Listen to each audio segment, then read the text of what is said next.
නායකත්වය ගාරු දිනුම් මනතුමාගේ සමගින් අන්ත උත්තරට ආදරණීය ජනතාවගේ ගෞරවනීය ආරාධනය මේක ගමන ටිකක් අපහසුයි.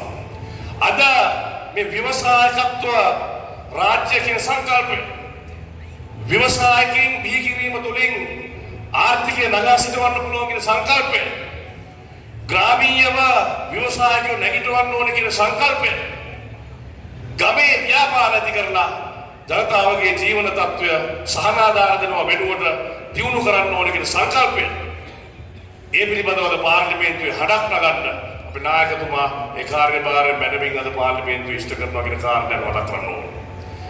අද මේ ලැබෙන මැතිවරණය අනිකුත් පක්ෂවලට තවත් මැතිවරණයක් පමණයි. හැබැයි අපි ආතුනේ අපිට මේක සුවිශේෂී මැතිවරණයක්.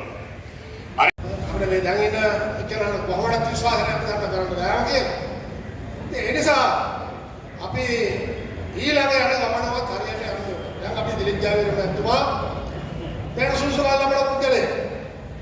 එතුමා විශ්වවිද්‍යාලය අධ්‍යාපනය ලබලා නීතිඥයෙක් හැටියට නීති කටයුතු වල තාම දක්ෂයෙක් හැටියට ඒ වගේම තමන්ගේ උගත්කමක් තියෙන ඒවම අපි ගන්නවා මේ ජනාධිපතිවරු හුරුදුවත්යෙන් පිහින අයට සාමාන්‍ය මිනිසුන්ගේ ජනතාවගේ තත්ත්ව තේරෙන්නේ නැහැ.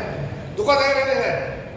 මහනුවර දිස්ත්‍රික්කයේ අපගේ මේ සભ્યත්ව රාජ්‍යයේ ව්‍යවසායකත්ව පණිවිඩය යමින් ගමට ගෙනියමින් එය මහ පොළොවේ ශක්තිමත්ව මහා කසායෝ ඉන්නවා.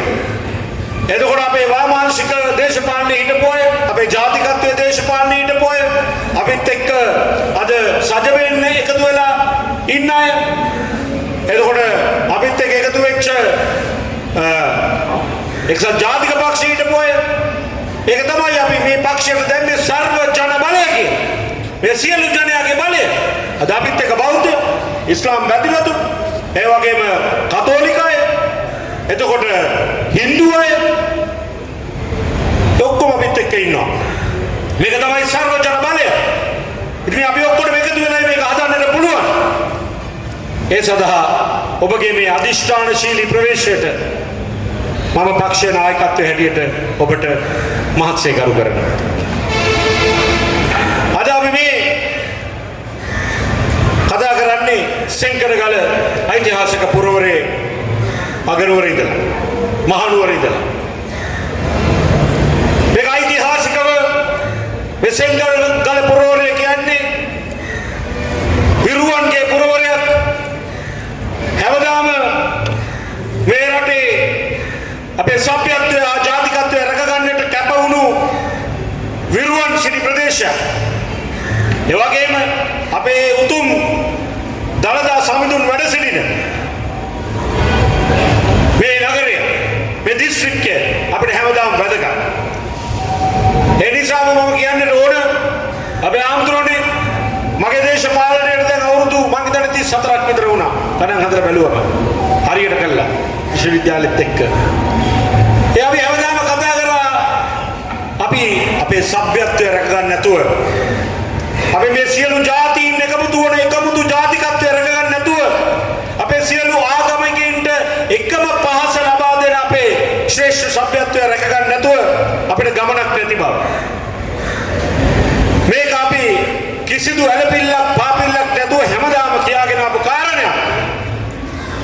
මේ රට අපි ආදරෙන් රැකගන්නට ඕන වන එක හේතුවක් තමයි අපේ මේ අපි ඔක්කොම විශ්වාස කරන මෙන්න මේ සංස්කෘතිය.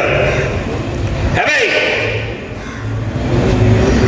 දැන් මේ ආණ්ඩුවේ ඉන්න මේ මාලිම ආණ්ඩුවේ අපිත් විටක විශ්වවිද්‍යාල ශිෂ්‍යයෝ හැටියට